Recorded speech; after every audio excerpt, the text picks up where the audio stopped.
We're live. Hey, everybody, welcome back to another edition of the Strat Fan Forum Football Show. Today's show is all about the SOMIFA draft on Saturday. I'm joined as always by my co host, Tom Cook. I'm also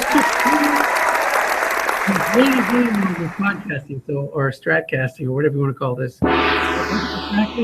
Tom's gonna lead the way. We got a multitask, and we're going to have a good show, and we're going to see what's going to happen. It's ironic that I'm going to be focused so much on the mock draft of the first round, since I don't have a first round pick or a second round pick. So I am looking at all of you drafters. Take it away, Tom. How you doing today? I'm doing well, Dennis. Yeah, folks, maybe you missed it because I think I stepped on Dennis's lead there, if that's the right terminology. But Dennis is playing a Strat football game as we're doing this show. Now, in fairness, Dennis wanted to do a show a couple hours ago. I wasn't really available. I had some stuff going on. And then Dennis got the whole East Coast, West Coast thing messed up. He thought that he was playing his game at 7 p.m. Pacific, but actually was playing at 7 p.m. Eastern. He's playing against Rob Donato, who I know well from IFL. Rob's a good guy and a good coach. It's Seahawks-Packers. Yes. Now, I'll share my screen so you guys can have a look in at the game once in a while. You'll be able to see as I multitask what the score is, who's winning. Russell Wilson with a interception split there on a guest run. Everybody likes to call run against Russell Wilson, and it seems to be working so far. He's 2 for 6 for a mere 38 yards. yeah, so what we should really do, Dennis, is I should join your game and try to broadcast your game while conducting the SOMIFA draft preview / mock draft. Yes. That would be disastrous. So I like when Dennis kind of, is kind of more the host on these draft shows, and I of course, like he mentions, I go on and on endlessly about all these players. But then Dennis is like, asking me questions and filling in and looking things up. So I'm going to be asked to carry more of the burden. Already shouldering a great amount of the burden on the show. Yes. Let me share my screen now, which I should always do earlier because it's like there's really nothing else you want to see over here. I have the SOMIFA draft sheet up, and what we're going to do is we're going to have Tom's picks. We're going to track over here. This is a duplicate of round one. I'm going to track my picks over here. So we're going to post these on the forum after Tom posts the broadcast thread, and then we'll be able to show you guys, who we project and have like a double mock draft going on there. Now I had clicked on to show my own screen, so you didn't see Dennis's handiwork there, but we'll get back to that in a little while, I suppose. So this might be a little awkward in the beginning, but we'll see what happens. So the first thing to notice, there's always a lot of traded picks. So this year you've got 1, 2, 3, 4, 5, 6. This year you've got 8 first-round picks are not in the hands of the team that originally had them. And I think maybe only one of them, which is Dennis's pick, perhaps only one of them had changed hands before the trading season opened in SOMIFA a couple months ago, or maybe a month and a half ago, whatever. But there's a lot of moving and shaking. 3 of the top 4 picks have changed hands. Now, I thought that Nathan had numerous first-round picks. Well, he does. He has 2. Number 1 overall, number 21 overall. At one point, he had number 1 and number 2. But according to Ed's sheet, that pick's been traded. Now, Ed Barrow, of course, NFL Ed, runs SOMIFA family of leagues. Tremendous job he does running these leagues. This is the first keeper league I was on, keeper football league. Now, when did he trade? I know there was a. When did Nathan trade number 2 overall? Let's see. The Giants received Forsett, the 15 and a 2 for the 4. When did Nathan trade? I'm checking now. I don't know if he ever had the number 2. It could be that I was delusional. Yeah, I'm just seeing the only trade I see. A lot of trades moving up and down. Got he got a second number one from Tampa Bay, which is the 21st overall. That's the only picks he's made. The only trade. Yeah, he traded Dwayne Brown and a 3 for 21. Right. It's a good trade for Tim, I think. Well, Nathan knows what he's doing. Well, see, at one time Atlanta had the. Oh, you know what I'm looking at? Tell me. Atlanta is in the number 2 slot overall. Ah, okay. But that pick was traded, I guess, last year. Oh yeah, you're right. To Denver, which was Chris Beddick, who left the league. Now it's Tony. And that might have not been a good trade in hindsight. What was it? I don't know. I got to find that, but I think that happened to Nathan once before. Well, I think he thought he had. I think he thought. I'm looking it up now too. I think he thought he had a decent team. He got the 3. Well, it's not a bad trade. He traded up from 22nd to the 3rd overall pick and gave up his number 1 this year. Yeah, then I think he drafted like Eddie Lacy, and then I think he like traded. I don't know what he did last year. That's what's so great about Ed's site, though, is you could. Yeah, he drafted Eddie Lacy, and then he traded Eddie Lacy for the number 9 overall and a 3 this year. Ah. Well, you need to like you got to do some calculus to figure out how that worked out. So basically, he traded number 22 overall last year and number 2 overall this year for number 9 last year and a 3. So that did not work out the way he thought. I guess I don't think he thought his team would be so bad that they would get the number 2 overall this year. But Chris Beddick made that trade and left his successor, which is Tony, with some extra picks, which is always nice. Yeah, absolutely. As a matter of fact, I think Tony is drafting. Let me see.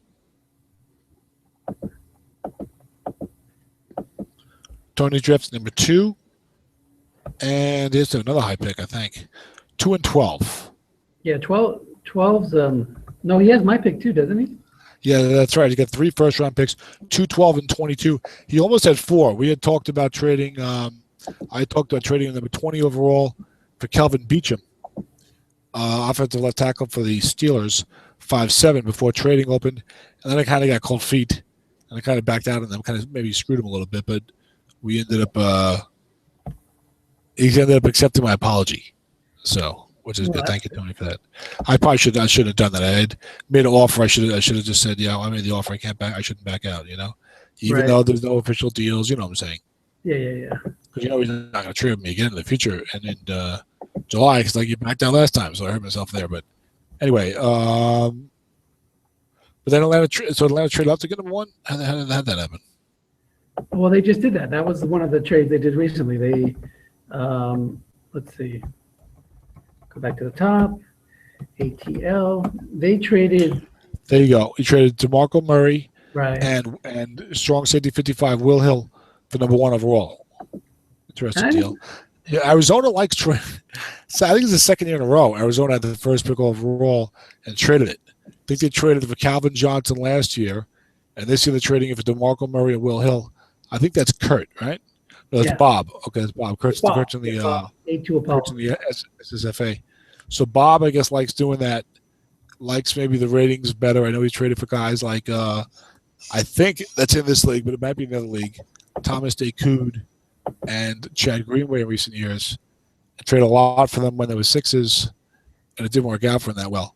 But I don't know. I can't remember if that's this league or the other league. I could look at his roster and see. Hold on.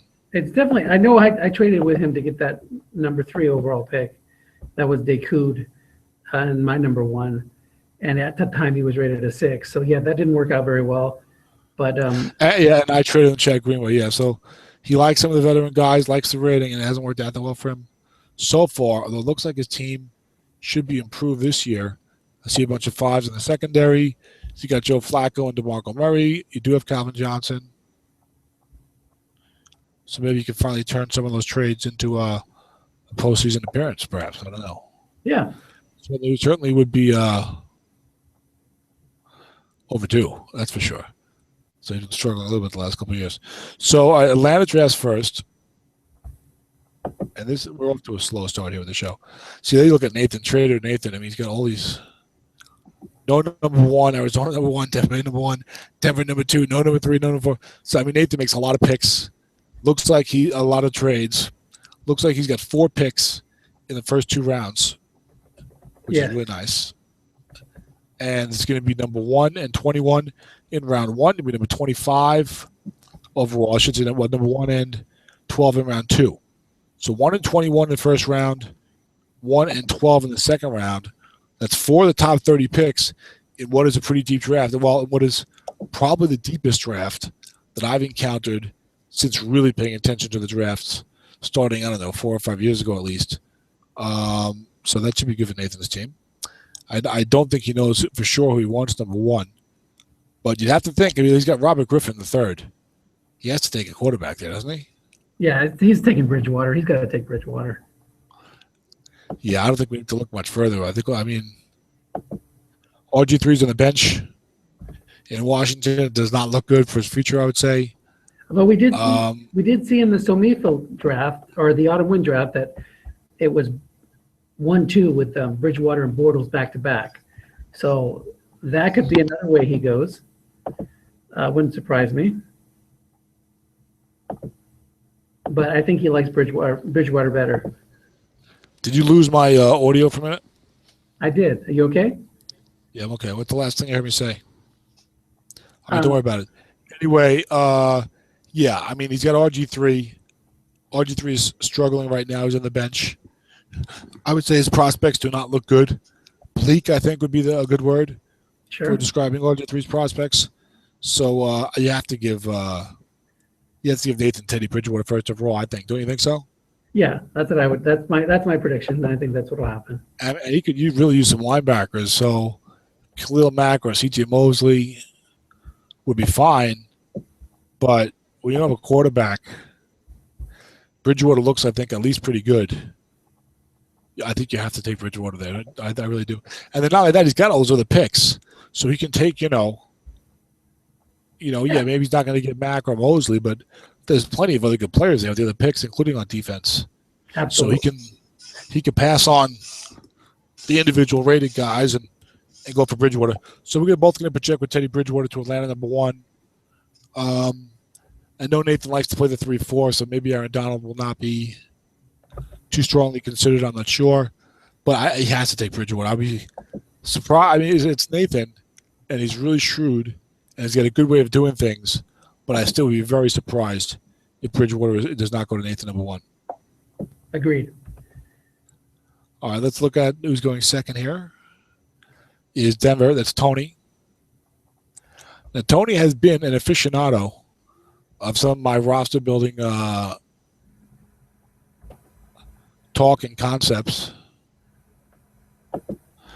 But we're going at a snail's pace tonight with no With no what? With no me driving force? Hold on. Well, I'm clicking around on the stupid file, and it's taking me longer than I like. Oh, okay.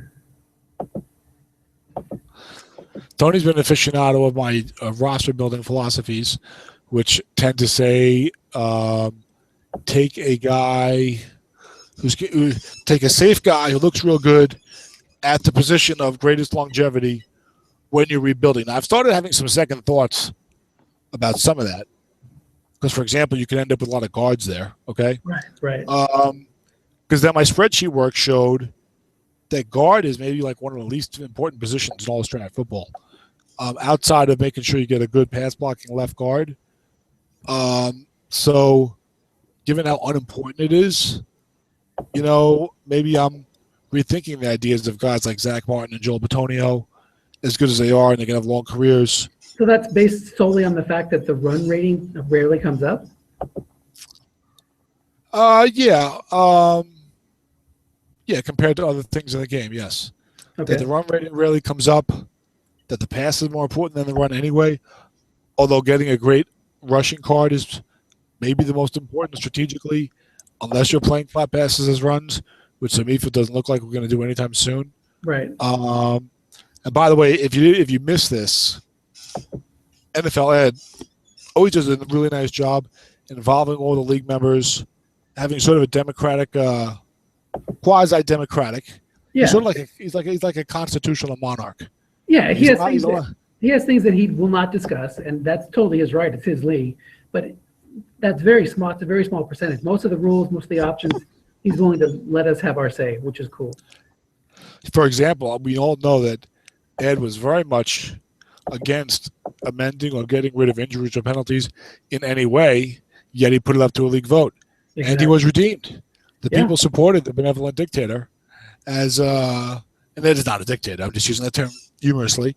But the traditionalists won out as, in case you didn't follow the votes, injuries are going to stay the same, penalties are going to stay the same, pre-safety blitz restriction is gone, and we're not going to play with the yak. Yeah, really, everything, all that weeks of discussion turned into like one very small change, which is the pre-safety blitz being lifted. Other than that, everything's the same. Yes, and it was a significant majority, a sweeping win by the traditionalists. I think 13-8 to get rid of one of the rules, maybe injuries or modify them, was the closest vote.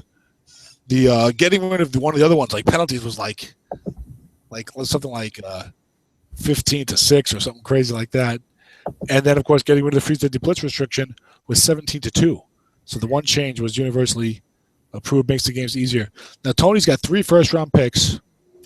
Now, this is interesting. You talked about, guys, we're both in Autumn Wind. I'm in my second season of Autumn Wind. It was my first year having a full rookie draft. And, of course, I performed magnificently. Don't break your arm patting yourself on the back there, mister. I'm pleased with my draft. Yeah, you did really well. And next year, and I know guys think I'm crazy or maybe too patient, but I'm going to go future again next year. Just like I'm going future with SOMIFA this year.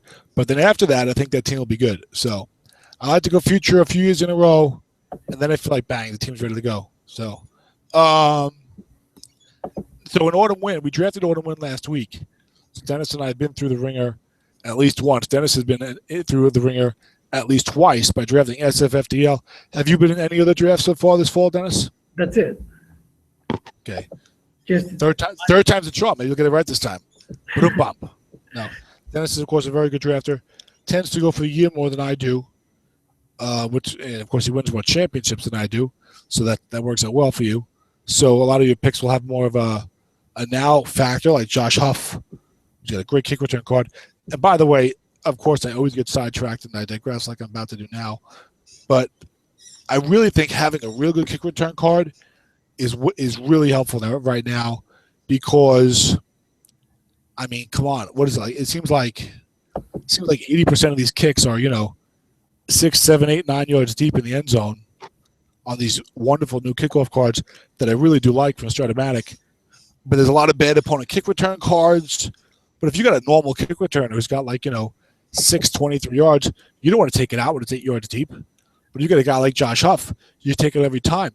And you're getting those extra yards, those extra 5, 8, 10 yards, sometimes more on your field position. And that really helps a lot. I mean, you talk about it, that's like an extra, 15, 20, 25 yards a game, easy sometimes. Yeah. And I still have hope for Josh Huff to be a decent receiver as well. So I didn't just take him for the kick return card. But no, I like Josh Huff a lot. I probably overrated him a little bit in my grades. That's funny because my grades have become pretty popular the last couple of weeks as a point of discussion. We did a rookie roundup show a couple of weeks ago, and I shared my grades with everybody by putting them up on the screen and position by position, and I gave guys A, B, C, D, E. And but what's funny is that when I do my rankings for the draft myself, I won't always go exactly by that. Because I'll be like, maybe I overrated Josh Huff a little bit. Maybe so, I probably put him a little lower. But I do like the guy a lot. I think he's a victim of circumstance there, though, in that you have Jordan Matthews and the first round pick this year, Nelson Aguilar, I think is his name. So Josh Huff might only be able to be a third receiver, but there's a lot of plays running that offense, so you can end up with a lot of completions, even though they like to run the ball a lot. But I do like Josh Huff, and I do think he has a lot of ability and the chance to be to become a starting NFL receiver, by which I mean the number 1 or a number 2. But it would probably be a while because I think he's going to be stuck as a number 3 for a while because Matthews and the other guy are pretty young. Yeah, and the other thing too is it's not like I took Jarvis Landry, high in the first round, so I wasn't totally selling out for the return cards. But I'm Is that a shot at David Will? No, it's just a callback to your very interesting discussion between you two on the Autumn Wind forum. Now you see, David, I did not attack you there. That was Dennis performing a drive-by on the Jarvis Landry selection. 3 for 1, as we say. Yeah, so, honestly, yes. If you'd like to, go ahead. What are you saying? Honestly, I think Jarvis Landry would have been a late first round, early second round pick, no matter what. If they passed on him, he would have gone within the next 20 picks. So I'm not really knocking the pick, but I much would, like I said on the forum, I would have rather had Sammy Watkins by far.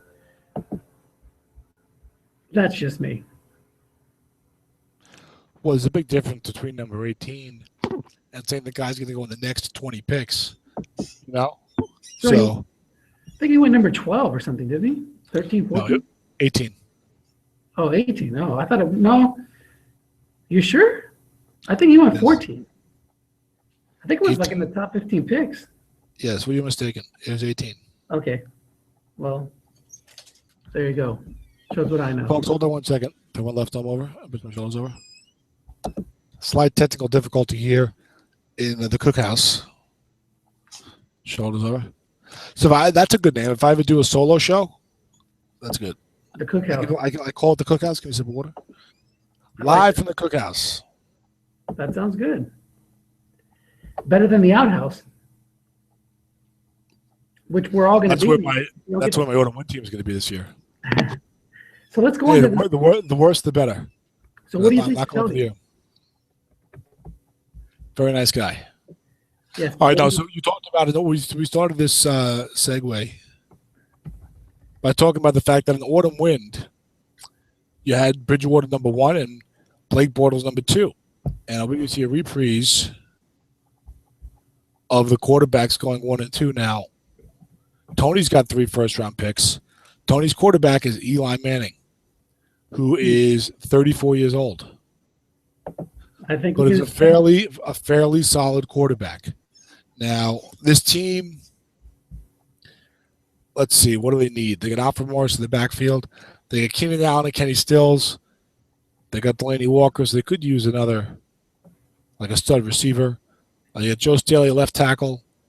So you got Clint Bowling, Nick Mangold, Kelvin Beachum, Rob Sims. They could use a guard. Again, though, a very deep draft for guards. He's got Red Bryant, Charles Johnson, Vince Wilfork, Jared Odrick. Could use Aaron Donald. His linebacking crew's got, let's see, Craig Robertson's a 54 on the inside. Lance Briggs is retired. So he's desperately use some linebackers. Yeah. He's got Jason McCourty, and we know that Mack and Mosley are there. You got McCourty, but also a lot of outside linebackers in this draft, and some decent inside linebackers as well. You got McCourty and Scandrick at corner, Cersei and Church at safety. But the secondary guys are not guys that are really going to go in the top 20 probably. Certainly not in the top 15 in this group. Interesting. So he could go best player available. Say Eli's going to be around a couple of years working on a 4-year extension. But Eli's not that great. I mean, even, some years he throws a lot of picks. Sometimes he gets that good bomb card and not that good otherwise. Although the Giants have changed their offense since last year, and he brought the completion percentage up.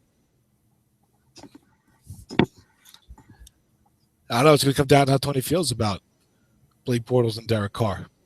Yeah, I'm going to predict Khalil Mack. That's my prediction. Khalil Mack for Tony, huh? Yep. Who you got? We got to speed it up. Why? You're playing a game. I know, but I gotta go soon. I mean, I can't be here all night. What time do you need to leave? Do we really want to do a 3-hour preview? I wanted to leave at 5:30. Thought we could get this done in an hour. Well, if you weren't playing a game, we probably would be speeding right along. I'm giving my picks, and you were like taking That's forever. called. You're That's going called through. pass. You're going That's through. because I'm used to having you. That's because I'm used to having you pepper me with questions. You just gotta give a pick and go on to the next team. I'm trying. Well, I want to. You know, one of the reasons why mock drafts are so popular, Dennis, in the SOMIFA section of the forum, is because they're well considered. I don't just rattle out picks like some newbie doing a mock draft for the first time. I sit there and I think about it, and analyze. Okay. You know how long it takes me to write those things? It takes like 6.5 hours to do one mock draft. Wow, you're a better man than I am. I do them in multiple sittings. I'll do like 10 picks the first time, like 10 the second time, and then I'll wrap it up, like 3 sessions to do one mock draft. I'm going to throw you a curveball. I'm going to project Derek Carr. Okay. Because Tony, I think, has been listening to things I've been saying, which means I think he's heard about the ESPN total QBR situation. But maybe he's also been reading some of the advanced stats, and they don't always like Derek Carr. But, boy, he's got Eli Manning. We all know how good Killer Mac's going to be. He's got other picks. I think he can afford to roll the dice. I'm going to give Tony Derek Carr. All right, you writing that down? I just got it copied and pasted in. We're good to go. All right, who's third? The Bears. Nelson. No, not Nelson. That's Brad. Oh, what is Nelson? Oh, yeah. He's the Bears in another league. Nelson's Indianapolis. I gotta bring the Bears on my screen. This is why it's taking so long.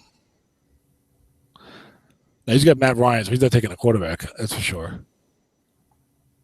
He used the running back.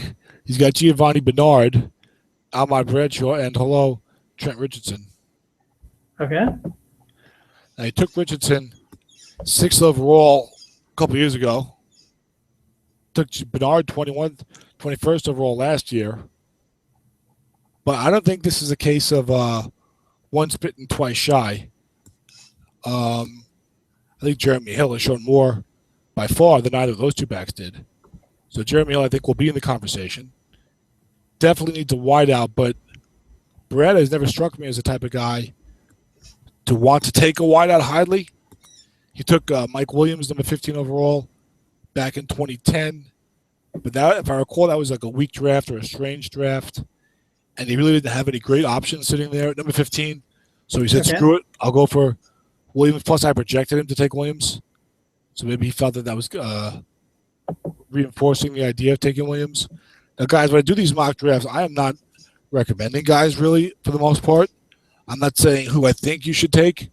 I'm saying who I think you will take based upon what you've done in the past and the way your team looks.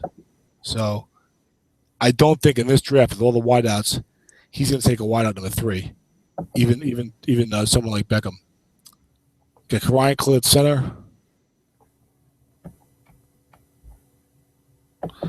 He's not taking a guard either. There's so many guards in this draft.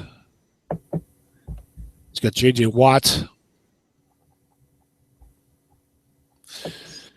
He really needs help on the interior of the defensive line. He's got J.J. Watt and Corey Liggett. That's it.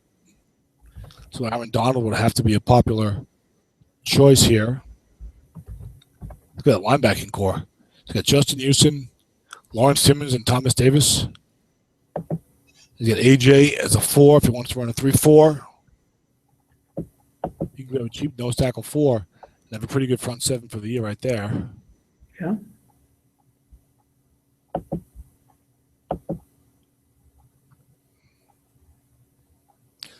Secondary, not that good. Rodney McLeod is free safety 5. Otis McKelvin is a corner 4.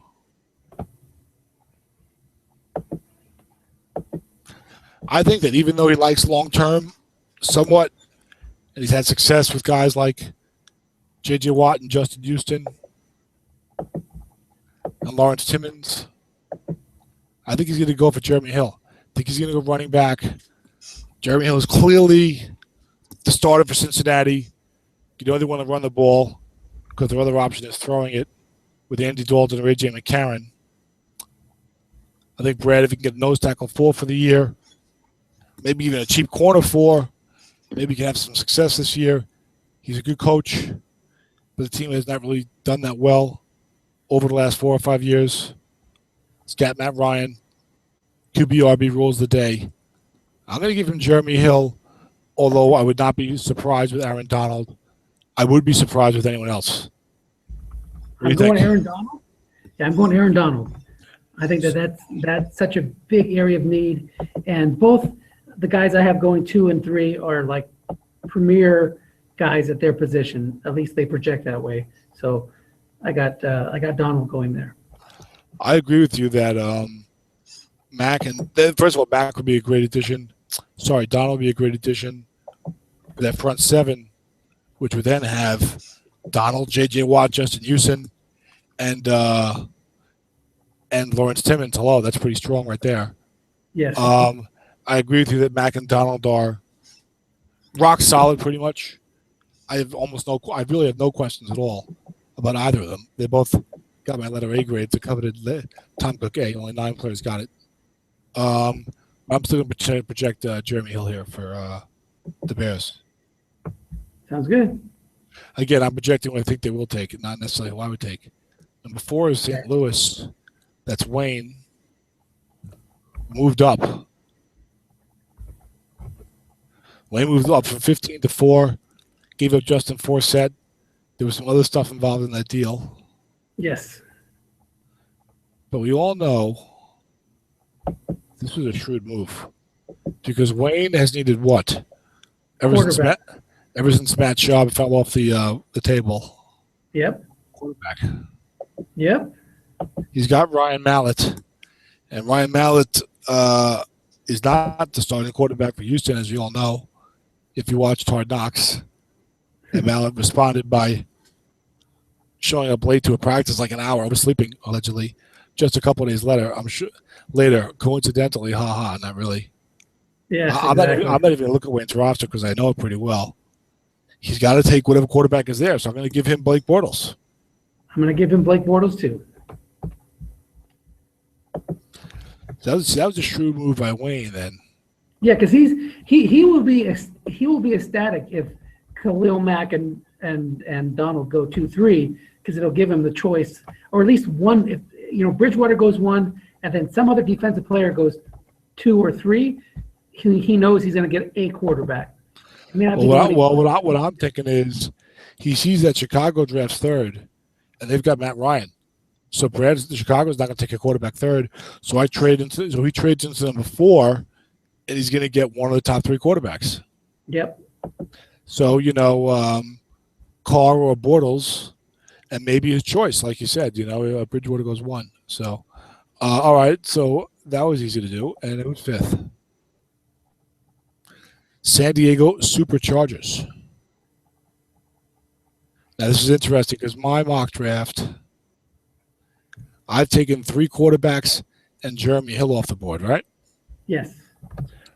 Now we all know that TJ, first of all, is an excellent drafter. Okay? His quarterback is Colin Kaepernick, so he could use a quarterback. But in my mock, the top 3 quarterbacks are gone. TJ loves defense.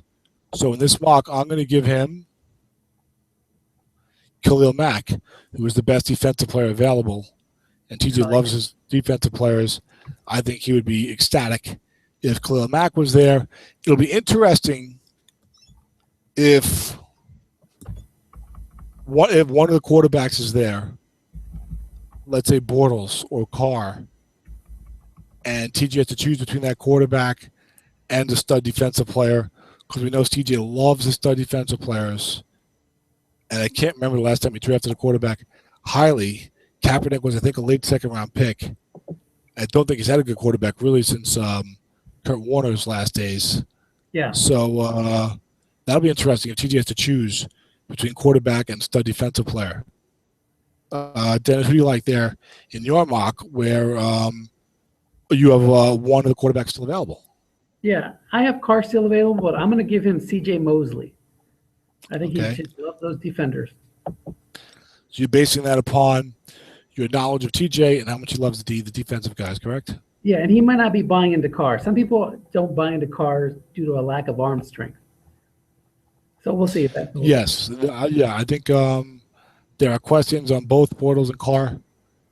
I think neither you nor I are sold on either guy. You like Bortles better. I like Carr better. But again, I think if guys need a QB, they might not pass. But I could see, I could definitely see TJ passing on a QB and going your way because he loves those defenders. And again, he's getting a rock solid defender, and he loves the 3-4. So that's why I'm not projecting him with Aaron Donald, even though Donald may be a perennial 6. Makes sense. So number 6 overall are the Chefs. Yeah. Now, who's coaching them nowadays? Is that Don Morton? No, that's Dan Morin, I think. No, Dan's not in SOMIFA. Oh, yeah, you're right. Who is that? Talk to me. I'm looking up. Hold on. That's Lawrence Oh, okay. of Arabia, no doubt. Now, Lawrence, he's got Tom Brady at quarterback. He's pretty good. Earl on the forum wants to know, what type of card does Tom Brady get this year? Earl's going to be a good card. You see, he put a note today wanting to join SOMIFA or some other. Yes, exactly. I think he wants to join and he wants to trade for the first pick overall because that's the thread that he responded in. So Yes. let's see. You got Tom Brady, quarterback. Steven Jackson, Darren McFadden. That running back situation is weak. C.J. Anderson is still available on my board. On your board, Jeremy Hill is still available. Yes. Who you did not consider for TJ, even though I think he's only got C.J. Spiller and the ghost of Ray Rice, and maybe somebody else. Let's see. You got Vincent Jackson, Golden Tate, the wide receivers. They're good, but he could use a younger one. Vincent Jackson's getting up there. Could use a tight end, but I don't think you take Travis Kelce here. Offensive line, you got good tackles. He's very weak on the interior line, so Zach Martin could have some appeal. You got Jarrell Casey at right end, Chris Long at left end, going to come back from injury. The rest of that defensive line is really hurting at tackle. So Aaron Donald would be a possibility if he's on the board. Linebacking crew, dreadful would be the word. This is awful. He's got Andrew Gakkar as a 4, and he's not exactly a perennial All-Pro. You do have Brian Arakpo hopefully coming back from injury, but he is perennially injured. He's one of the more injury-prone players in the NFL. Great when he's on the field. He just needs to be on the field more. In the secondary, you got Jimmy Smith. At corner, he's a good player. Eric Reid at safety, hope for a bounce back. So this team needs a lot of help in a lot of positions. On my board, I think Aaron Donald is still there. Yes. So I'm going to project Aaron Donald to the Bears. Okay. At number 6. Who do you have going over there? I am going. This is not the Bears, right? This is the Chefs, the Chiefs. Yes. Yes, I'm going with Jeremy Hill. All right, so you're getting Jeremy Hill, which makes sense. I have Jeremy Hill already gone on my board. So, but you got Tom Brady, put a running back in there. Well, these are the old Eagles. That was the old Eagle play. Exactly. That would be a Bob pick too. Oh, absolutely. Run up the offense and go 8-8. Yep. A lot of fun with that team, though. For Did a sure. pretty good job. Now the Bengals go 7th. The Bengals look like they traded up with Detroit. I don't know what the deal was, but let's not bother looking at it now because we're finally making progress. Now that's Don Morton, I think, right? Or is that Jay? No, Jay. Jacksonville Jay is Cincinnati Jay here. A lot of moving and shaking for Jay on the trade department this year. That's right. I think Jay felt that his team was not really playoff worthy, went out worthy. Yeah, he's definitely going rebuild and looking to get young. Yeah, he's down on Andy Dalton, even though he just won the Super Bowl with the rookie Glennon in SSFA. I forget who he beat for that championship. Do you remember who lost that game? No, it's not coming to me right now. That was me. I lost. Something with a Peyton T. Manning. Something with a Peyton T. Manning. I know. By the way, Dennis, you talked about last year when we first started doing these shows. You mentioned that you felt that, of course, before the FPR. Let's forget about FPR.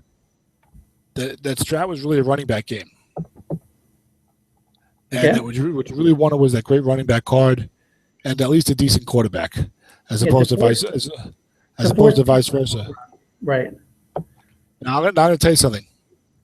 SSFA, SOMIFA, Autumn Wind, the reigning champions of those three teams had, admittedly, Josh McCown had a great card, but still, had Josh McCown, Yep. Jake Locker, and Yep. Mike Lennon.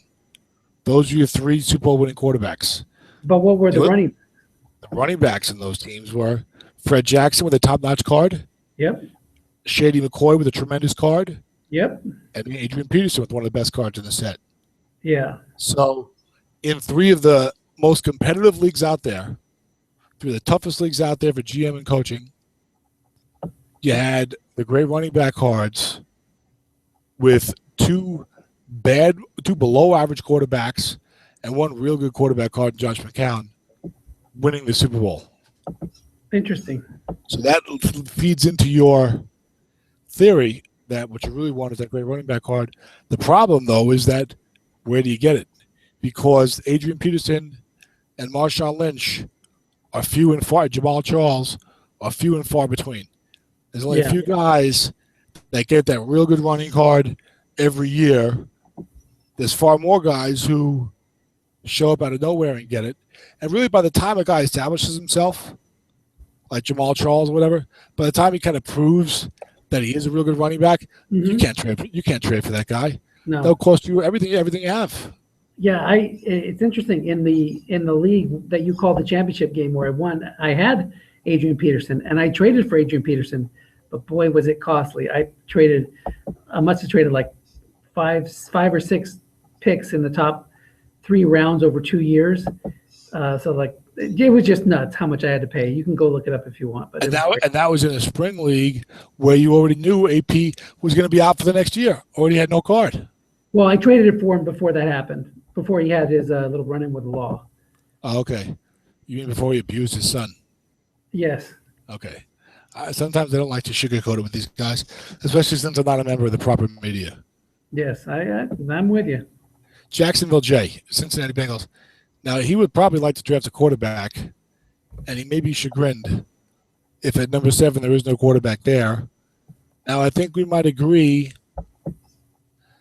that there's a fair chance that Derek Carr will be there. What do you think? I have him there, yeah. So I agree with that. I think he will not be there, but I think it's a coin toss, 50-50. Right. So Andy Dalton, Eddie Lacy. Look, if Derek Carr's there, he's definitely taking Derek Carr, unless he hates him. He is a Cincinnati Bengals fan, so having Dalton there, I'm not sure if that means that he has come to the realization that Dalton will never get it done in the playoffs, but is a good, fairly good regular season quarterback, so maybe a decent strat quarterback, or if he's given up on him, if he just hates him.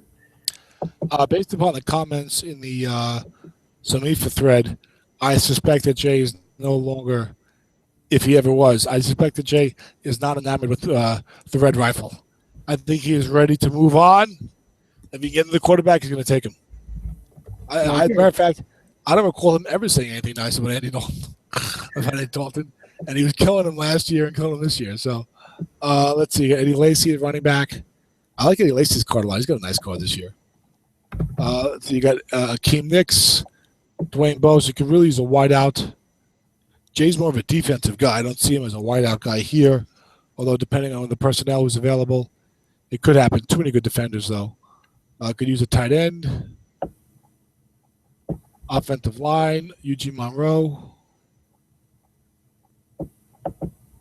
Matt Khalil, Roger Saffold. He could use a guard, so I think Odell Beckham is going to draw some interest. Zach Martin draws some interest. defensive line needs some tackles. So obviously Donald will be of interest. Boy, his front seven really needs some help. Jeez. Secondary's got Devin McCourty, a free safety. Alteron Werner. I'm going to give him C.J. Mosley. He's got Vontaze Perfect and Derek Johnson. Both of them were out for the year. So if those guys come back with like a normal rating or even at least a 55, and you add Mosley to that, and you got Jabal Sheard now in New England, but at least you'll suddenly the whole complexion of that front seven looks a lot different next year. Yes, agreed. So I'll get with no quarterbacks on the board. I'm going to give Jay, who I know likes defense, C.J. Mosley, number 7. What do you got for Jay? I'm giving him Derek Carr. Makes perfect sense. All right, who's number 8? Pittsburgh Steelers. That's Ron Martin. Okay. Let me bring them up. Hold on. I know this team needs a running back, and otherwise has a pretty decent team for the year.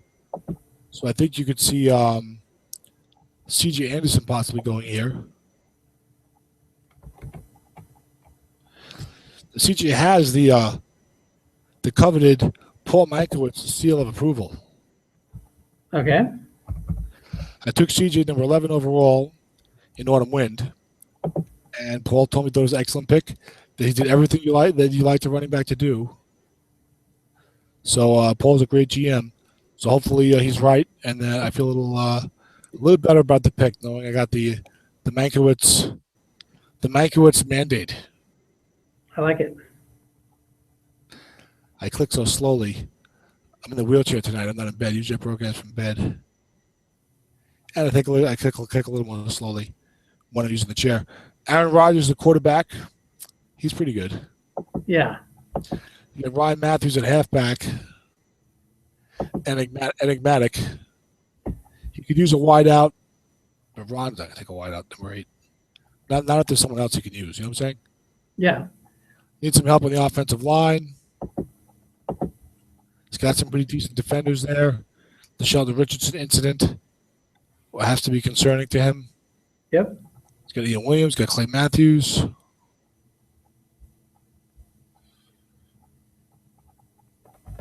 Secondaries goes 6'5" a corner. So he's got enough for this year that if he just puts a decent running back there with Rodgers, and he's such a great coach, and there's won titles in the past, and CJ's probably not a one-year guy, I have to give Ron C.J. Anderson. What do you think? That's who I have him going as well. This might be the first time we've agreed since the first overall pick. So put it on the board. C.J. Anderson. Well, hopefully that's you putting it on the board, not me. Yes. All right, so C.J. Anderson will go to Ron, number 8.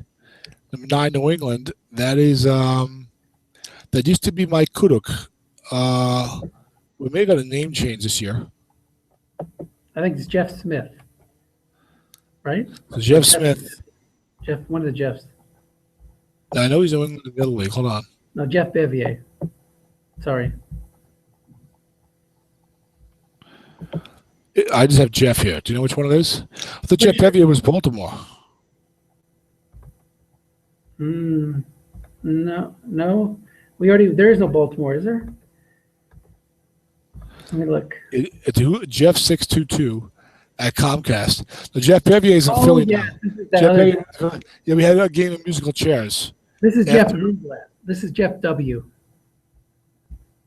So not even Jeff Smith. No, Jeff Smith's not in this league, I don't think. Is he on the waiting list? I think I saw his name somewhere. And we have Joe Golden and Dan Warren on the waiting list. So only 2 Jeffs. So Jeff 622, that's Jeff Lindblad, you saying? Wendell, Wendl, something or other. So Jeff W. All right, so Jeff Wembley. Yes. I know nothing about this guy, so maybe he'll draft Tyler Shatley, which is who Dennis teased me he was going to draft me in Autumn Wind with my second-round pick. Thankfully, it did not come to pass. This is the old Mike Kudu team. Mike was a pretty decent general manager. Had a couple of lean years, had some real good years before that. So his team was not that bad. Phillip Rivers quarterback, Andre Ellington down year. He's got Lamar Miller. There you go. So Phillip Rivers, Lamar Miller, Deshaun Jackson, Malcolm Floyd, Brandon LaFell. Could use a better wideout. This guy's new to the league. I think we know which way he's going to go already. Hold on. Tight end, got Jermaine Gresham, so he could use Travis Kelce. Offensive line, John Sullivan, 5'5", Anthony Costanzo, 5'7", Ricky Wagner, 4'7", could use a guard. Loading Negata, 6'2", Q Anuka, 4'4" at the other end. CJ Mosley, DT, 4'3", could use a tackle, but nobody there. Bobby Wagner, 66'5", Geno Hayes, 45'5". Oh, you got Jerry Hughes also at right end. Could use an outside linebacker. I don't think he's taking Anthony Barr, though. Overall, Odell Beckham. He's got corner sixes, which is gorgeous. Patrick Peterson, Kareem Jackson. He's got Jim Leonard, safety 5. Ryan Mundy is safety 5. So a pretty good team. Yeah, very good. I got to give him Odell Beckham because he's a new guy. Odell Beckham's flashy. He could use a wide out. His other options, I think, are Zach Martin, Travis Kelce, or Anthony Barr. Long term, I might like Kelce or Barr with this team, especially in a wide receiver deep draft. But new coach, don't know anything about him. I'll assume he goes for the exciting player who does fit a position of need. What do you see for Jeff? Beckham. I can't believe I haven't put Beckham off the board already. I think he could actually go in the top 5. He has that much hype. So if he's still there, I think Jeff would be ecstatic to get Odell Beckham. See, that's one of the things that happens when you actually do the mock draft and you sit and look over each team's needs, you end up with some surprises. Dennis and I we're not saying Odell Beckham should drop to 9. We're not saying he should go top 5 or anything like that. But once you look what the teams need and you know the coaches, you end up with surprises. And so, now for me, I have no problem with Odell Beckham not going in the top 8. Number 9 is a nice spot to get him. Pretty solid pick there. Number 10, Green Bay. That, I believe, is Ron Dickinson, right? Yes. Very good coach. I think he's been up and down with his team, though. He might have done a massive rebuild a couple years ago that I think is going fairly well. Hold on. Let me bring up his team.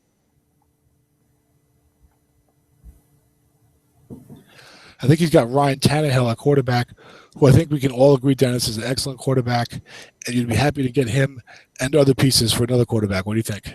Absolutely. I actually am very surprised at how well he's progressed, how his completion percentage has gone up every year.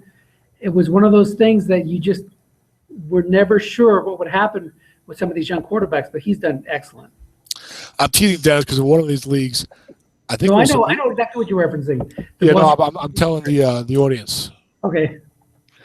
Was it in this league or in SSFA? I think it was SSFA. No, it was this league. Oh no, you're right. It was SSFA. You're right. And obviously, we all know Dennis had a mandate from God that he had to have Russell Wilson on every single strat team he has, and he's largely been successful in that. And it was like the Blues Brothers were on a mission from God. That was Dennis with Russell Wilson that first year. He had to have him on every team. And he traded a pick that ended up being Ryan Tannehill and like Robert Quinn and something else pretty good to make sure you get Russell Wilson.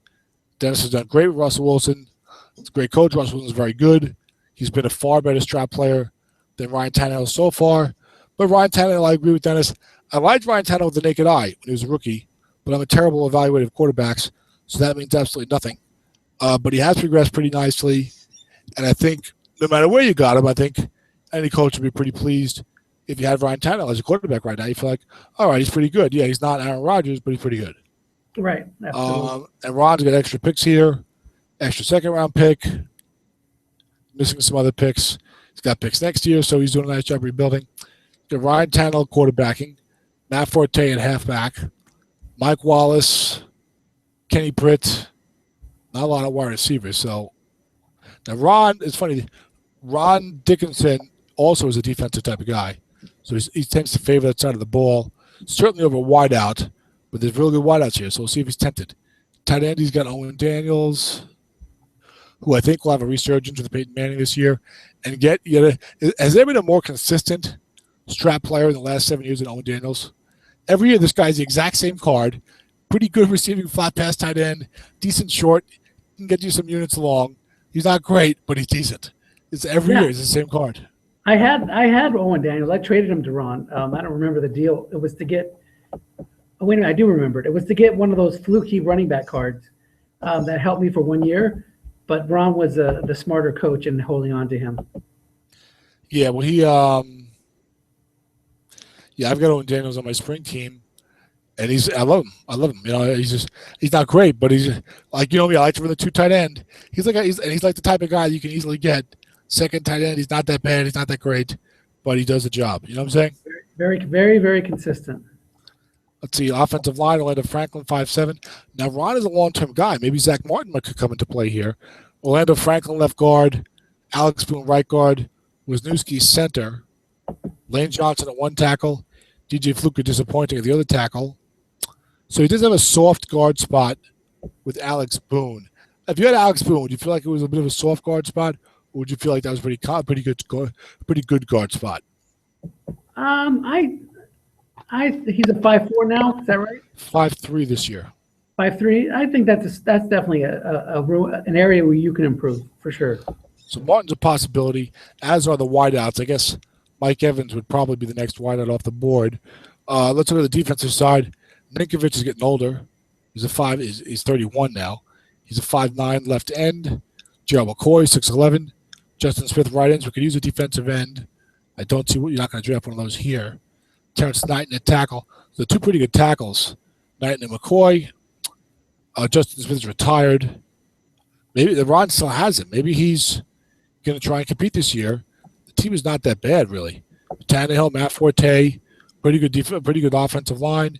Good defensive line. It looks like a 4-3 front. Let's see the rest of this defense. Jared Johnson, 45-4. Cole Misi, 54-4. Demario Davis as an inside linebacker. Nigel Brady was a pretty solid player, 45-5. Now, Jared Johnson's getting older and not that great, so Anthony Barr could come into play here. Okay. I think. Let's do the secondary real quick. Okay. Captain Munderlin is a 4. Desmond Trufant's a 5. Nate Allen is a 4 at safety. Matthias is a 6 at safety. So this team can compete now. You got Mike Evans, Zach Martin, Anthony Barr. You got Ron Dickinson. Tough call. You know what? I'm going to give him Anthony Barr. I don't think Ron likes drafting offensive linemen highly. I think he was one of those guys who told me once that he got burned on Robert Gallery or something. He's like, never again. I'm not sure if that's him or not. So even though I think Evans and Martin might be better picks, might make more sense, I'm going to give him Anthony Barr. What do you think? I'm going to give him Mike Evans. I think he wants to have that extra weapon in the passing game. But I think your logic is sound. Yeah, I think you could go either way. Okay, so I give him Barr, you give him Evans. Okay. Now we got number 11. That's Oakland. That has to be Nelson, right? Yes, that's who Nelson is. This team's been struggling for quite a while. Always seems to be 5-11, 6-10, 7-9. They had Chris Johnson, who was a good back, of course, for a while. Fallen in hard times, has CJ2K. Let me bring up their roster. Hold on, gentlemen.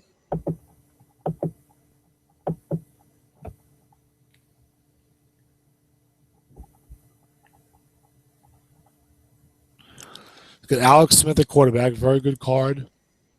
Starting job, low turnover. There's not a lot going on in the backfield. If I recall, he tends to like guys who are good as rookies.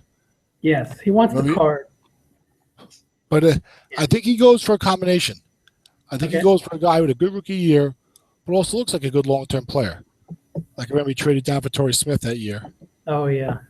Who was kind of that type of guy. didn't look like he was going to be a one-year surprise. You know, Yeah. because really he's a running back. What are his guards like? Carlos Hyde would be a surprise pick here. He's got Torrey Smith and Kendall Wright. So I don't think he's going to go receiver, but he could. He's got Manny Ramirez and Ronald Leary, so he's got pretty good guards. Evan Dietrich Smith at center. You got Andrew Whitworth and Ryan Schrader is actually a 4-5 and starting, but Tyler Lewin could be a surprise here. Doesn't have a lot of tight end. Doesn't have anything at tight end. Travis Kelce could be a pick. Travis Kelce is very much a Nelson type of pick also. On defense, you got Kevin Williams at tackle. You got Manny Lawson, who you traded to him, I guess. Cameron Jordan. Vance Walker. He could use somebody on the front four, but there's really nobody there worth drafting here. You agree, right? Yes. It's a really bad year for that spot. Yeah, exactly. Yeah, in the first round, yeah. In general. And besides Aaron Donald. You got Luke Kuechly, middle linebacker. Connor Bowman's great rating on the outside. The other outside spot is soft. He's got 44-7s. Guys he can play there. He likes the ratings. Preston Brown or Telvin Smith could come into play here.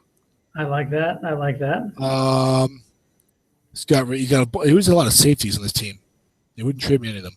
But if Raheem Moore was a 5, Morgan Rednett's a 4, Corey Graham's a 5, Casey Hayward a 4. Could use a corner. Parrish Cox is a 5. I wouldn't like that pick, but I'm projecting who he will pick. I think Travis Kelce or Preston Brown. I'm going to give Nelson Preston Brown from Buffalo. I think that's who he's going to pick. What do you think?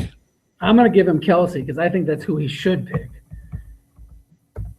Maybe that'll nudge him in the right direction, at least in my humble opinion. Well, now I forgot Preston Brown's moving to the inside this year, and he's already got Luke Kuechly, and instead of to play a 4-3, I'm going to audible out. And okay. I'm going to agree with you.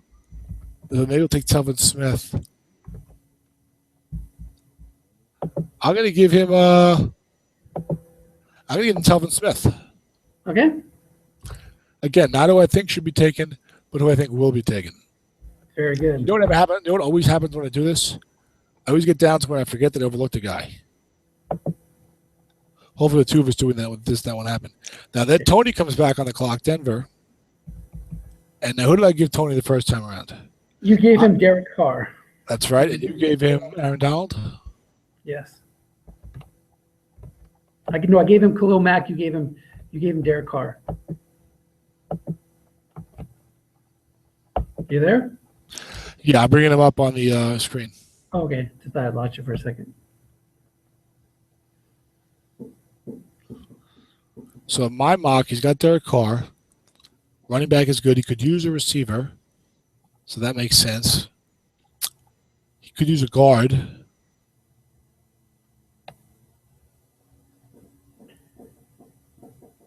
Yeah, I'm going to give him Zach Martin. I like it. Mike Evans is still on the board with my pick. Tony, I think, listens to all my shows. Yeah, I'm going to give him Zach Martin. How about you? Zach Martin. Consensus again. Yep. All right, who's next? Next is Philadelphia, the new Philadelphia. It's the new boss, same as the old boss. Pretty much. That's Jeff Bevier. I think he's going to take Marcus Mariota 1 year early and see if he can get away with it. Go Ducks. Go Ducks. Now, Jeff, if you're listening, if you want Marcus Mariota next year and he's having a good spring, you should try to get as many good assets as you can, future assets in this year's draft. Forget about position and then try and overwhelm the guy. What do you think, Dennis? I like that. I mean, sometimes you just need to pay the price to get the guy you want. So I definitely think that's a good strategy to follow. If you have to give up a sixth, a veteran sixth, and another pick, whatever you need to do to move up, I'm all for it. Yeah, and Mariota was playing very well in the camp and preseason didn't play great, but people like what they saw of him, and people are starting to think that he's going to be real good. That's certainly better than Winston has looked so far, but it's early and we'll see what happens. It's interesting to watch, and he has multiple picks. Look at this: extra 2, extra 3, extra 4. Nice. Could be in good shape next year. He's got Sam Bradford. So Bradford, of course, has no card. So Jeff has no quarterback this year, which puts him in perfect position to suck, which I'm sure he'd be happy to do. And make Maybe he doesn't even need Mariota. If Bradford comes back and is a stud, who cares about this Mariota kid? Dennis, did you need Russell Wilson on all those teams? No, definitely not. This is not about need. This is about, just like you all, Russell Wilson, he wants Mariota. Now, what might help him, of course, if Bradford has a good year, and also if Jeff's going to have a very high pick because there's no quarterback on the team, he might be in good shape to try and either just have the pick to get Mariota or to move up. So let's just get Mark Ingram in the backfield. Does not have a great card, but it's okay. A.J. Green, Jacoby Jones. The second receiver spot is weak. Tight end spot is weak. He's got Phil Loholt. Offensive line is weak. Jeff's in great shape if they get Mariota. I'll tell you that right now, because this team is going to lose a lot of games. He could use a wide out. I still have Mike Evans on my board, right? Yes. He could use any type of offensive lineman. So Joel Bitonio is a good pick. He could use defensive lineman, but there aren't unavailable. So I'm going to give him Joel Bitonio. Okay. Jeff is another one that I've listened to all my shows and has followed my theories on roster building, and he's going to say solid player, very safe pick, position with a long career. Let's lock him up. He took Travis Frederick last year in the second round. That's nice. Who are his outside linebackers?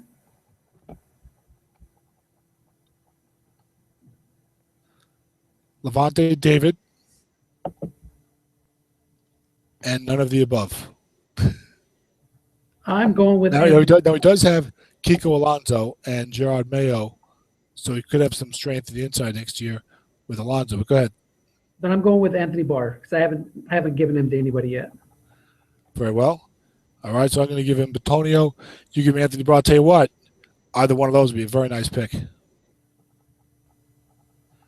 Either one of those guys, I feel like those are two very safe guys. I think they both have grade A's out of me. Only 9 players do. So if you're going for the future and you get one of those guys at 13, I think you've done real well for yourself. Agreed. Detroit goes 14th.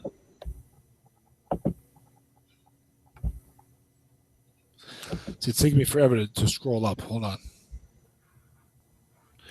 They see that as if you were being more of my wingman, which is not your fault, just misread the time, you'd be like way ahead of me scrolling up and reading off the guy's roster. That's why the show is dragging. But these things happen. Okay. I apologize for not moving my game for the podcast. That happens once in a while. No, I'm not blaming you. It's I'm just saying. I'm explaining to the listeners who are impatiently waiting for their team to be announced. This is Brad, right? Yes. Won the championship in SSFA with Houston a couple years ago. Now, I don't know what deal they made to trade up. Now I got to look and see. Detroit and Cincinnati.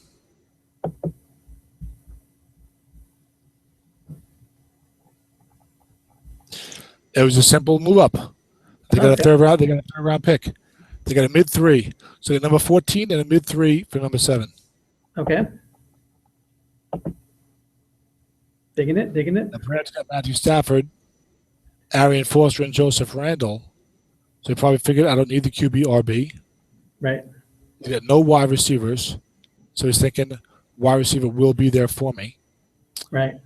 He's a tight end, as Darius Green has not panned out as hoped.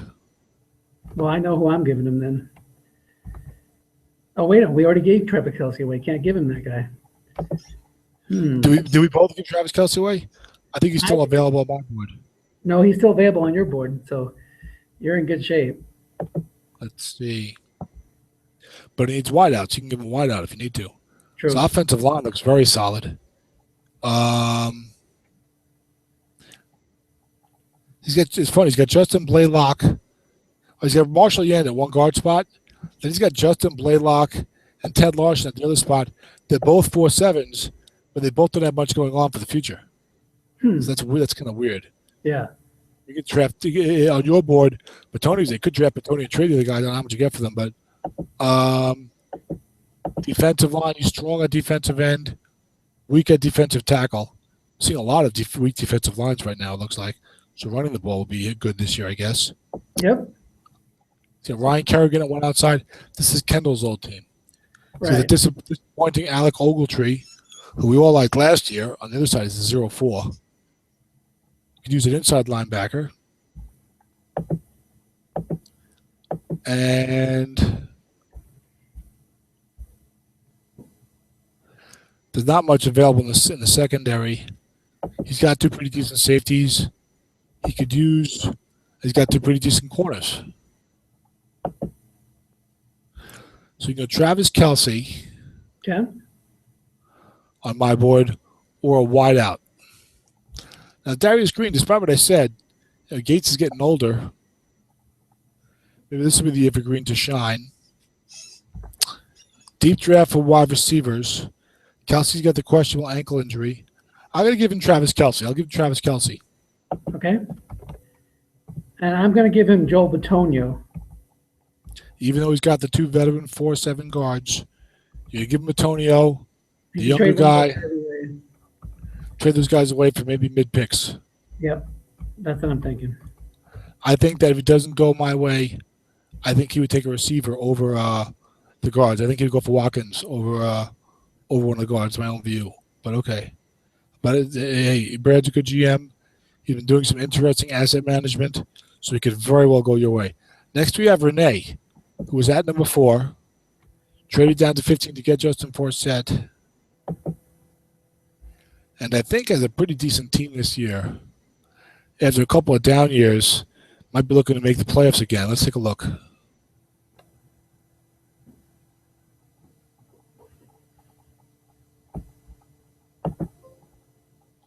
So many good coaches in this league. Yeah, for sure. You know, and GMs. I mean, every guy. Oh yeah, Renee. Oh yeah, Renee's invoking the memories of Chad Pennington and Tiki Barber past, because he's got Kyle Orton and Justin Forsett. Nah. 10 years ago, that would have been Tiki and Chad Pennington, and they're the same players. He's got multiple picks. He's got multiple twos. And his two is number 4. So, yeah, Kyle Orton, Justin Forsett, Pierre Garcon, Justin Hunter. So we could use a wideout. Renee's not a big wideout guy in the first round. Martellus Bennett, excellent tight end. But you could see Sammy Watkins going here. He's got a 6'7" and a 5'7" at guard. He's got Russell Okun and Jared Veld here at tackle. Right now, this pick is starting to scream Sammy Watkins. Yeah, Watkins is who I have going. You could use a center. Oh, well, Lindsley's there.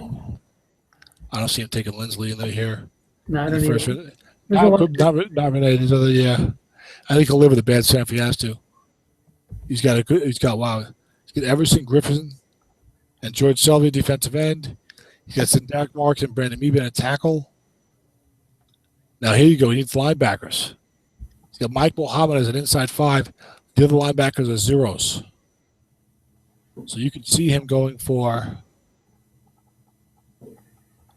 Preston Brown, maybe. Okay. Maybe I should trade him DeAndre Levy. He's got Cromartie and Tramon Williams at corner. He's got TJ McDonald at strong safety. So you can go for Watkins. Is Mike Evans still on my board? Yes.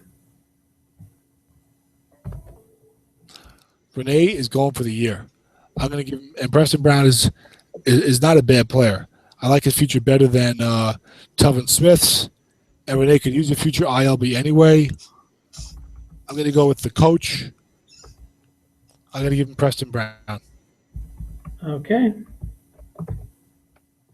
Who do you like here? I have him going with Sammy Watkins.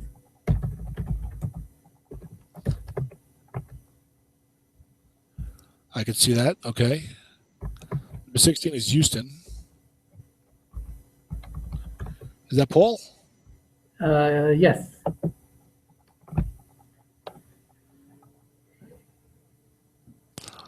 Let me scroll up. Hold on.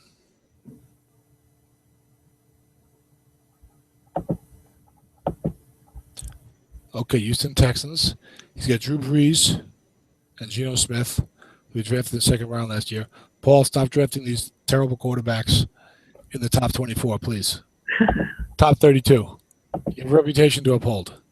No more Blaine Gabberts, Christian Ponders, Geno Smiths. Stick with it. Josh Freeman. Stick with the good guys.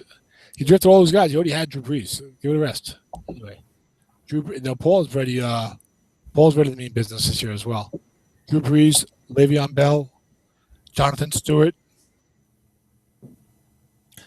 Brandon Marshall, Cecil Shorts, Jason Witten, Jared Cook. So he can run 2 tight ends if he wants. Center Chris Myers, whose offensive line is awful. Center Chris Myers, right tackle Gottfried Cherilus. Guard David Joseph 04. He needs offensive line badly. Defense, you got Fletcher Cox, Clinton McDonald, Kawan Short. You could use a defensive end. Would probably pick up a stopgap 4. He's playing a 4-3. Manti Te'o's a 54. Inside linebacker. He's got 45, 44. He's got 54. Julius Peppers on the outside. So 54, 54, 44. At linebacker, he's got Cam Chancellor, Trey Palmolive, 46. Also needs corners. I think he'll pick up stopgap 4s. I'm going to give him Taylor Lewin. Okay. Who do you like for him? I'm going to go off the board a little bit and give him what his old team was based off of, and that's a power wide receiver, a lot of wide receivers. I'm going to give him Brandon Cooks. Very good. I think one of the safer players in the draft. I gave him a grade A. I think he's lighted up with Drew Brees and have, be a fantasy football god this year and be maxed out next year, short and long. I like it. Number 17, NFL Ed. We're finally getting to the end of near the end. Let's see what we got for Ed. Let me scroll down. Hold on.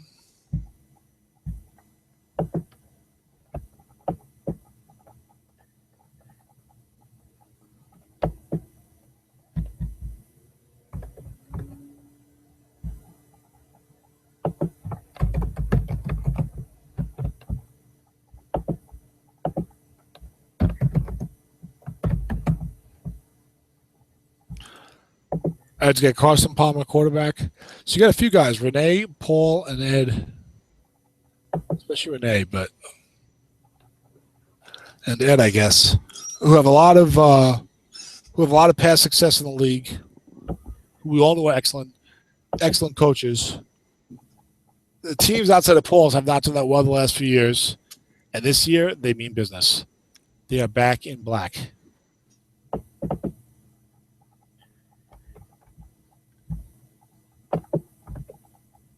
So let's see. Ed's got Carson Palmer, quarterback, with Mike Glennon backing him up.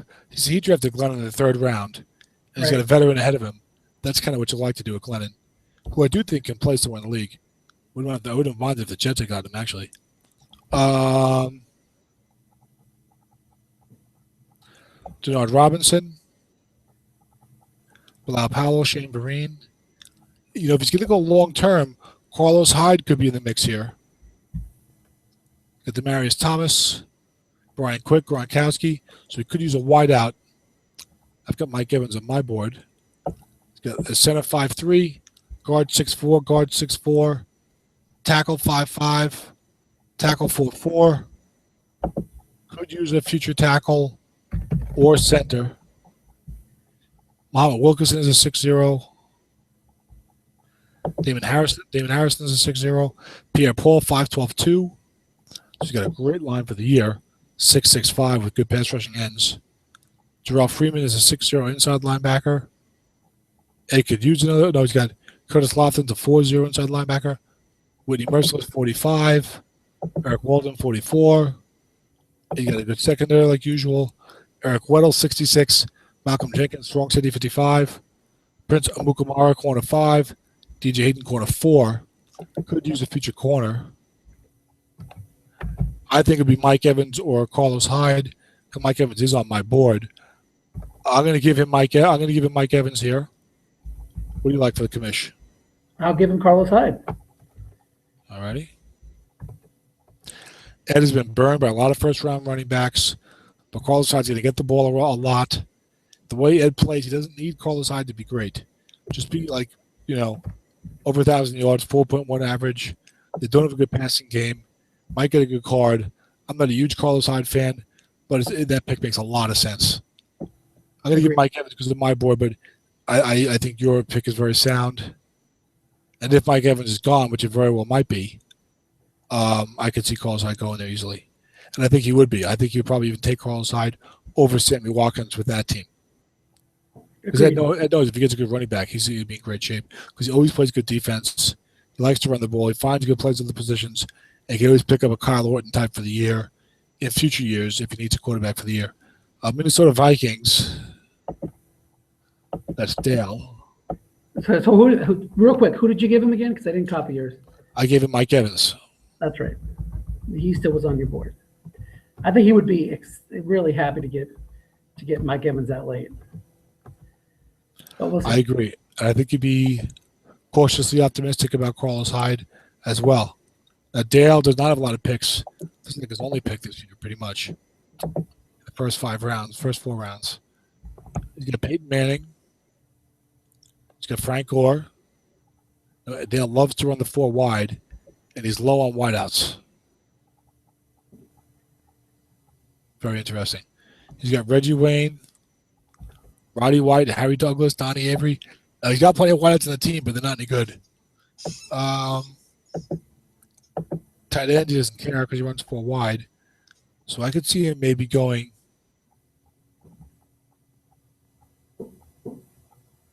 Brandon Cooks on my board. Who's still there. He's got Ramon Foster at guard. King Dunlap at tackle. Garza, Reinhardt. All he cares about is pass blocking, and he's got an adequate pass blocking line. And he tends to trade for the 0-5s if he needs to. He doesn't mind trading defense. Got Derek Wolf at 5'2". Cameron Hayward at 5'8". Looks like he's going to go 4-3. His line's going to go 5'5", 6'5", with last year's 3rd-round pick. Sharif Floyd is a 6. Calvin Pace is 54. Michael Wilhite's a 50. Dan Bali's a 64. So linebackers go 6'5". He's going for now with Frank Gore in the 4 wide. Strong safety 6, Mike Adams. Robert Blanton's a 4. He's got corner 5s. So he could go for a future safety, but I think he'll go wide out. I'll give him Brandon Cooks. All right. And I will go future safety and give him – oh, wait a minute. Who is the outside linebackers? Tom Bahali and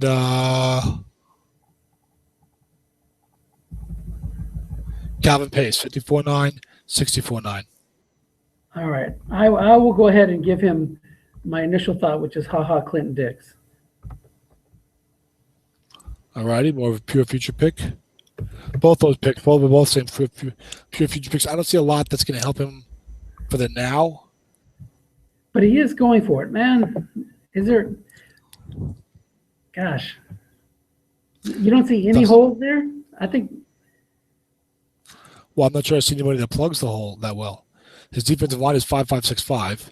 His linebackers are 5.56. His secondary is 5.545. His offensive line, I mean, he could use a center. He could use a guard upgrade. You could see Gabe Jackson go here. He's got a 4.4 to 0.5 at guard. He's got a 4.5 at center, and the center's old, and one of the guards is old. I mean, he could go Corey Linsley. Yeah, I'm going Linsley. That's who. Could go Gabe Jackson. I'm switching it up. I'm going from Dix to Linsley. One Packer to another. See, I bet you he would take Gabe Jackson over Linsley because he loves to pass. He only has 1.7 right now. Okay, so you talking? Yeah, that's actually true, and he wants to go for it with Peyton now. Yes. Okay, I could see Gabe Jackson there. So that's my final answer, Gabe Jackson. Yeah, I'll give him Brandon Cook still. Okay.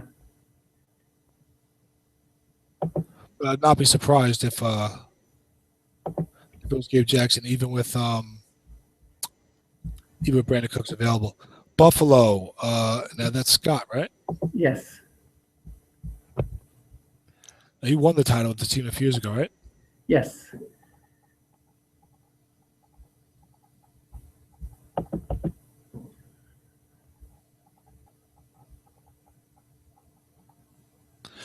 This is the famous team that was built up over many years by one of the former GMs. Was that guy Ed, I think? Yes.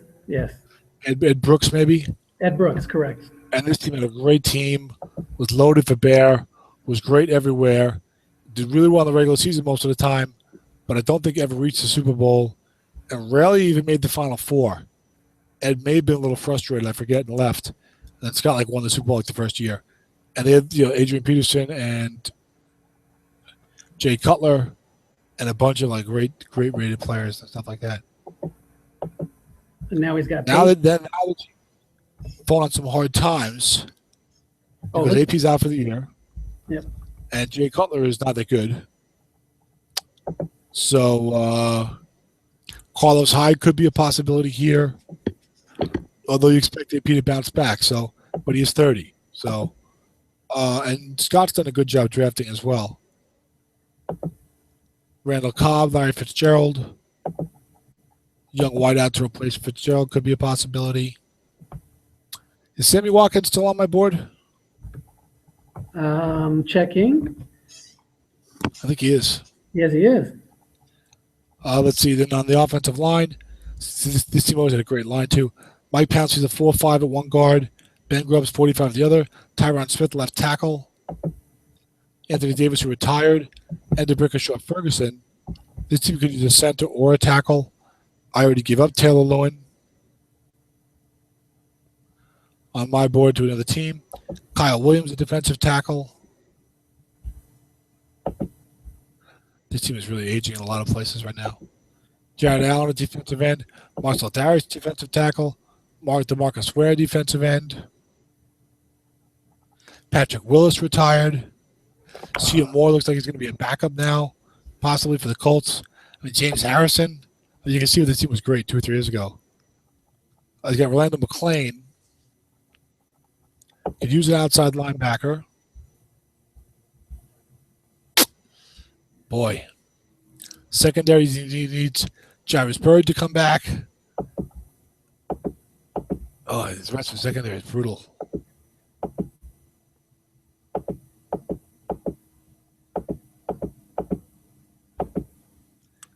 Let's get DJ Swearinger.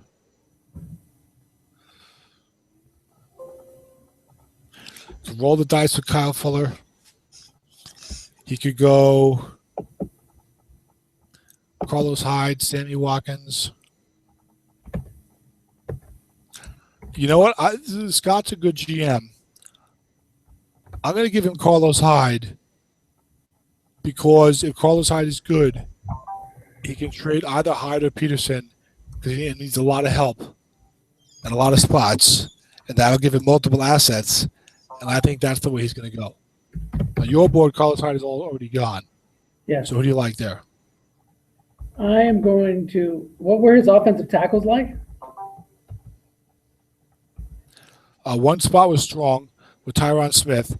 Then he had DePrickashaw Ferguson as a 44, and Anthony Davis, who's now retired, at the other tackle spot.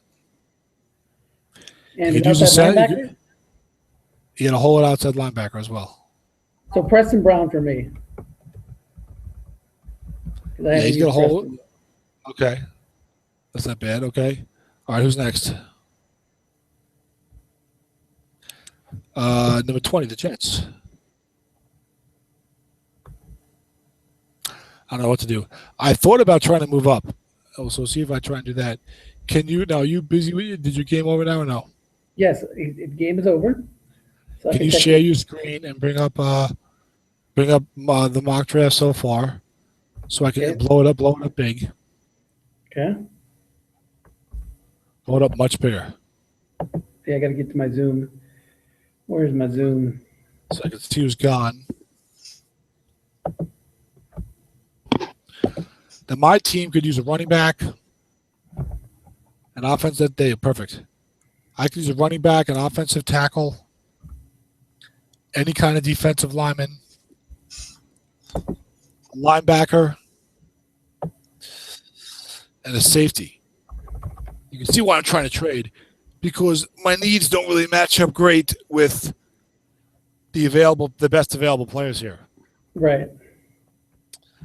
You know, on this team, I might have to consider Carlos Hyde if he was there. Thanks for switching back, so now I can't see who's gone. Sorry.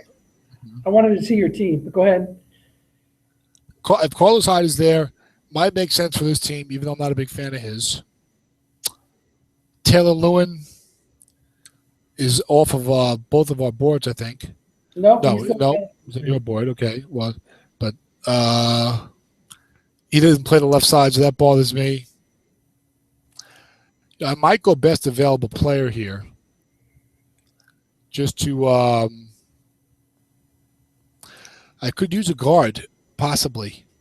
I mean, Gabe Jackson,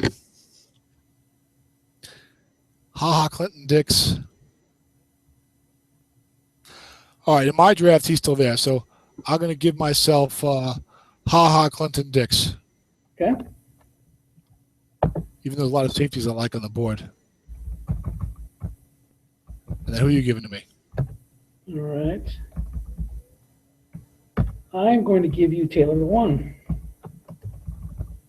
Who, to be honest, I would probably take over Dix if those are my two options. Right. So 21 is Atlanta. Okay. It's nice that we're going to have two different mocks. That's pretty cool. Yeah, it is pretty cool. And this is your first time doing sort of an involved mock, I assume.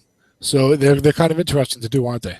Yeah, and it's really difficult. One little kink in the selection, and your picks are all off. Yeah, now you can see why sometimes I have to redo mine after I overlook a guy. You should go 13 or whatever, but hold on. Right.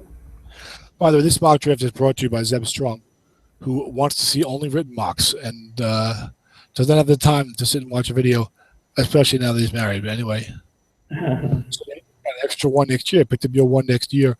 What deal was that? Who? Zeb? Let's see. Nathan has your one next year. Oh, Nathan has my one for the KJ Wright deal. I see. Okay. By the way, do not tell me the score of the New England-Pittsburgh game. I'm recording it, and I'm going to watch it from the beginning. Yeah, I'm going to watch it later on Game Rewind, the new version, Game Pass, NFL Game Pass. So I gave Nathan Teddy Bridgewater. We both did. Yep. This team is desperate for running backs. I don't see anybody here worth taking. You agree? Agreed. Likes his wideouts. Jordan Matthews could be a possibility. Yes, I like that pick. I think he would take Cooks over Matthews, but both of those guys, Cooks is gone, obviously. I think Cooks is gone on both of our mocks. Can you check that? Yeah, no, I see it right here. You got him at 18th, and I took him at 16th. Devontae Adams is a possibility. Yeah, no, Jordan Matthews. Jordan Matthews will go over him. Yeah. Kelsey's gone up fourth. Or he would love Kelsey. If he could get Kelsey at 2021, he would love it, but that's not going to happen. Let's see what else he's got here on the offensive line. And we're almost done, Dennis. So hang in there another 15 minutes or so. Oh, his offensive line is a wasteland.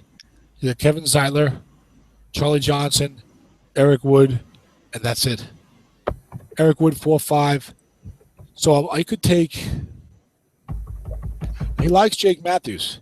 He took him in Autumn Wind, and he said he likes him. You got Jake Matthews. You got Gabe Jackson, I think, is there on my board. He's only got 3 rated linemen, Dennis, and one of them is Charlie Johnson, who's a 31-year-old 4.2. How about Lindsey? Well, Eric Wood's not that bad as a center. That's his one spot. He's got a decent center and a decent guard.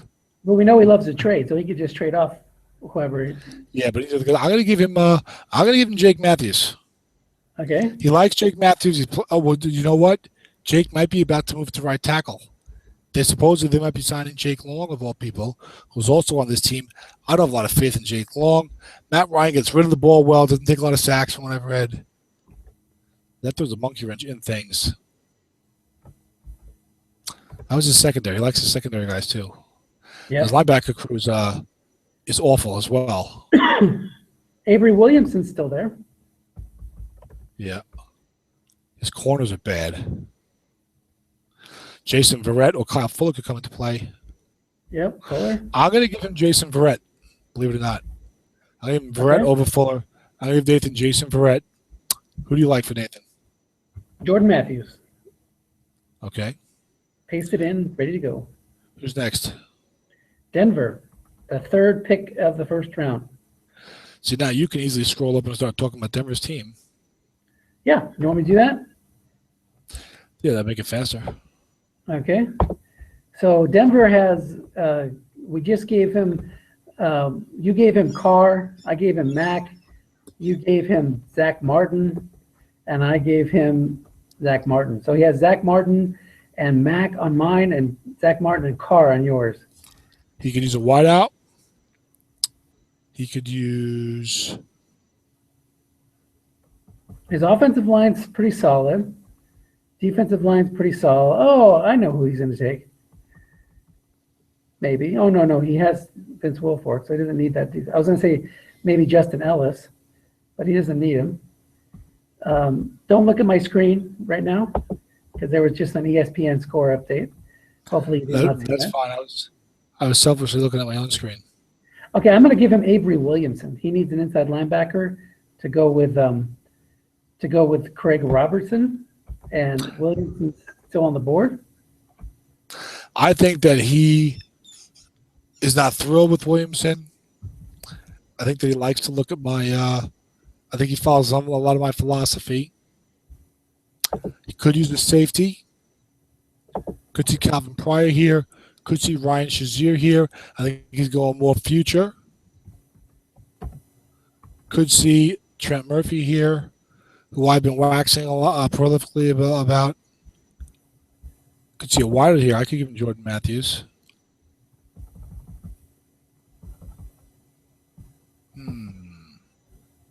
That Eagles offense has looked awful good. That's going to boost up most of their skill players in these strat drafts.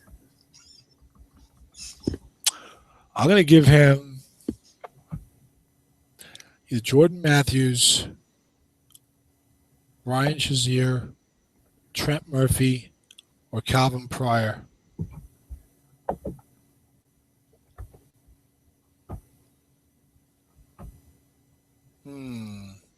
I'm going to go a little bit. I'm going to go a little bit off of what I said before. I'm going to give him Calvin Pryor. Okay. I'm going to give him, I forgot about this guy that's still on my board. I'm going to give him Telvin Smith, who you had going much earlier. Yeah, that makes sense. He would rather have the 5 outside linebacker. So you're going to give him. Yeah, plus Avery's only a 45, Telvin's a 54. So you like the pass 5, I think, better than the pass 4, right? Yes. Then Atlanta goes again. No, that can't be right. No, Tennessee.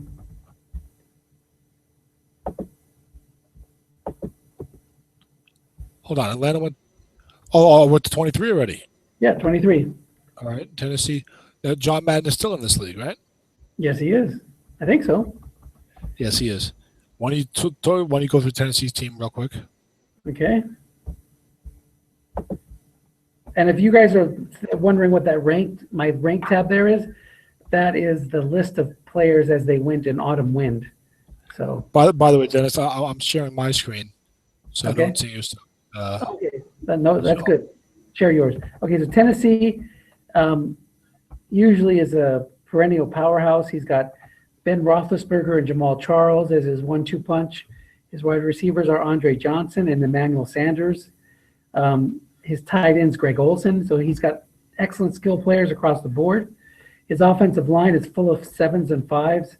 Jason Peters, Brandon Albert, DeMar Dotson, Kyle Long. So he doesn't need any offensive line help. His center is Jeremy Zutaw, who is solid. He might consider Lindsley because Zutaw's a little bit older, not much older, but creeping closer to 30. His defense is stacked with Robert Quinn and Carlos Dunlap at defensive end. He has Dan Williams as a nose tackle. He's got another nose tackle, 5, and Benny Logan. He's got Ahmad Brooks, Jason Worlds, Donta Hightower, and David Harris are his starting linebackers. So 4s with pass rush on the outside, 5s and 6s in the middle. His free safety cornerbacks go 6, 6, 5. So he's missing a safety. So I'm going to give him Calvin Pryor here because he needs the long-term safety. Oh, no, I'm giving him Clinton Dix, who's still available on my board. He needs a long-term safety, and he'll start for him right now. I'm going to give him Gabe Jackson, the left guard, because he does have one soft guard spot. He likes those 7s. And on my board, both safeties are gone. I do think he would take Clinton Dix or Pryor if they're there over the guard. But again, on my mock, they're both gone. Jordan Matthews or Trent Murphy are other possibilities, I think, for John. Both of them are there. On my board, Jordan Matthews not there on your board. Okay. So who are you going to give him? I gave him Gabe Jackson. Gabe Jackson, yeah. Okay. All right, so that takes us to the last pick of round 1, Dallas. Let me go up to their team. Defending Super Bowl champions. Defending Super Bowl. Way to go, Zeb. Congrats again. Dallas has their one-year wonder quarterback, Josh McCown, who's not going to help him this year. Cam Newton. Fred Jackson, has an off card. Donald Brown. This looks like I think I remember him posting a thread on the forum that he's looking to maybe move some pieces around, try to do a retool, since this may be a little bit tough for him to compete with this squad. Although Newton's not a bad card. Des Bryant, Julian Edelman. Plus a good coach always makes a difference. And Yep. of course, Zeb's an excellent coach. His tight ends, Luke Wilson, Ryan Griffin, and Dennis Pitta. He has a 6'5", 6'7", 5'7", 5'7" on the offensive line. He's missing a guard. All those other guys were tackles and centers, and one guard. His defense is looking pretty good. Willie Young and Calais Campbell are his defensive ends, so 5s and 6s with good pass rush. He has Brandon Williams as a nose tackle 6, so no help needed on the defensive line. His linebackers are in big trouble. Carlos Dansby is a 6'4", in the middle, and then after that he's got a 4-0-0 and a 0-4-7. So, and he's running a 3-4, so he needs linebackers. Yeah, I think I agree with that. I think Trent Murphy or Ryan Shazier will be the two that draw the most interest from him. Although Avery Williamson is still there on my board, and is probably a safer pick. A lot of it could depend on how Shazier and the Pittsburgh defense plays tonight. I think he still wants to try to compete a little bit this year, so I'm going to give him Avery Williamson. I think he does still want to compete, but I don't think he's going to use that first-round pick more to compete as opposed to taking the player he really likes. I'm going to give him, believe it or not, I'm going to give him Trent Murphy. I was leaning towards Shazier, but I think he'll view Trent Murphy as a safer player And boy, Shazier more boom or bust. So I'm going to give him Trent Murphy from Washington, the outside linebacker. And you giving him who now? Avery Williamson. There we go. And now, I think he's got to go that way. Jordan Matthews is on my board. That could definitely be a consideration here. But I think that Zeb will go for the defensive player over the wide receiver. Do you agree that even if Jordan Matthews is there, Zeb is probably more likely to, he's got a weak linebacking crew and he likes good defense. A lot of talented linebackers in the draft. You think he's more likely to go on defense than a wide receiver? Yes, I think so. All right, so there we go. You have a mock draft. Started off slow. I think we got into a nice momentum by the middle of the round.